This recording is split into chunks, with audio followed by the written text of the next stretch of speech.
Yes, darling! Welcome to my first vlog. Sa kadyang adlaw, istoryahan ta mga chismosa. Ang duro-duro nga chismosa sa kada barangay. Kamo, ha? Gwapa kamo, mga chismosa, chismoso kamo, mga gwapo kamo, ano mga diputa kamo, ha? Una, nag-agi ang magnubya ka magnubyo.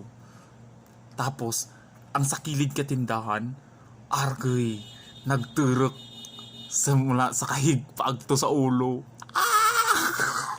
Dapat di nyo pagpakialaman ng amukaran. Kay wala ka mo kapakain sanda. Ano yung mga chismusa ka mo. Nung kay ka mo kaamukaran. Wala ka tapo? Wala ka itang hinablas nga baye? Dapat amo bantayan mo. Hindi ko unang ibang tao bantayan mo. Ha? Tandaan mo na tandaan mo na siya. Tandaan mo na. Pangarwa. Nakapek-pek short ka lang. Naku, duro-duro nga istorya mablabot sa imo.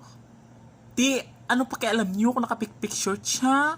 Wala mak magabakal sang short nanda, sanda magabakal. Kinabudlayan manandaran.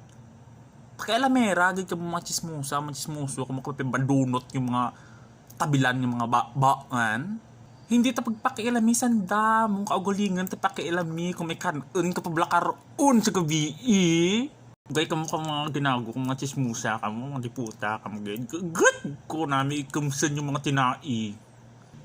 Yes, ang pangatlo, nakapurmahan ka lang, kay may agtunan ka, tapos ang balinda nga, tiin magdobla yan. Kapkapa, basta isang laki rin magtuya. Ano daw? Gwapa ka mo? Ha? Gwapa ka mo? Gwapo ka mo? Mga chismusa ka mo? Ha? Pakialamin nyo lang iba, hindi lang ako. Kay mura ako kubralain, ha? Tandaan nyo ran. Pang-apat. May bago ka nga nubyo nga gindara sa inyong barangay.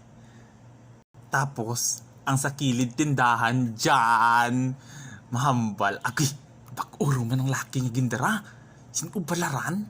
Tapos, ikalat rin to sa piyak nga purok. Sa purok 2, sa purok 3, sa purok 4, purok 5, purok 1. Hasta rin magrapta sa imong barangay.